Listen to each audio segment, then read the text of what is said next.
Divorce ஆச்சுன்னா ஒய்ஃப்ஸ்லாம் வந்து உன்னை கேட்பாங்க இல்லையா ஹஸ்பண்ட் கிட்ட, என்னது இது ஹாலிமோனியா மெயின்டெனன்ஸா? ஸோ ஹாலிமோனினா என்ன, மெயின்டெனன்ஸ்னா என்னன்றதை நம்ம பார்ப்போம். ஹாலிமோனின்றது வந்து பார்த்தீங்கன்னா தமிழ்ல ஜீவனாம்சம்.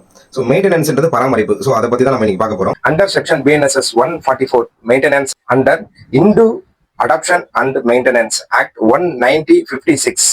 முக்கியமான விஷயம் இது என்னன்னா, ஒய்ஃப் மட்டும் தான் ஹஸ்பண்ட் கிட்ட வாங்க முடியும்னு இல்லை, ஹஸ்பண்டும் வந்து ஒய்ஃப் கிட்ட வாங்கிக்கலாம், ஒய்ஃபும் வந்து ஹஸ்பண்ட் கிட்ட வாங்கிக்கலாம். சேம் அதே மாதிரி மைனர் குழந்தைங்க இருக்குது அப்படின்னா அவங்கள வந்து பேரண்ட்ஸ் கிட்ட வாங்கிக்கலாம். இல்ல பேரண்ட்ஸ் வந்து கொஞ்சம் ரொம்ப கஷ்டப்படுறவங்களா இருக்காங்க, வயசானவங்க இருக்காங்கன்னா அவங்கள வந்து நம்ம அவங்களோட பசங்க கிட்ட வாங்கிக்கலாம். ஸோ ஃபர்ஸ்ட் மெயின்டெனன்ஸ்ல நம்மளோட அன்றாட வாழ்க்கைக்கு என்னென்ன தேவைப்படும், வீடு தேவைப்படும், பிளஸ் நம்மளோட அத்தியாவசிய பொருட்கள் மற்றும் நம்மளோட உடைகள் இது எல்லாமே வந்து தேவைப்படும். ஸோ அதை வந்து நம்ம இவங்க கிட்ட வந்து மாசம் மாசம் எனக்கு வந்து கொடுங்க, இது மாதிரி மாசம் மாசம் நீங்க செய்யணுன்றதான் வந்து பாத்தீங்கன்னா மெயின்டெனன்ஸ். அதாவது மாசம் மாசம் ஒரு அமௌண்ட் கொடுக்கறதா இருந்தாலும் சரி, இது எல்லாமே அவங்க வாங்கி கொடுக்கறதா இருந்தாலும் சரி, இது வந்து மெயின்டெனன்ஸ் சொல்லுவோம். செகண்ட் ஹாலிமோனி.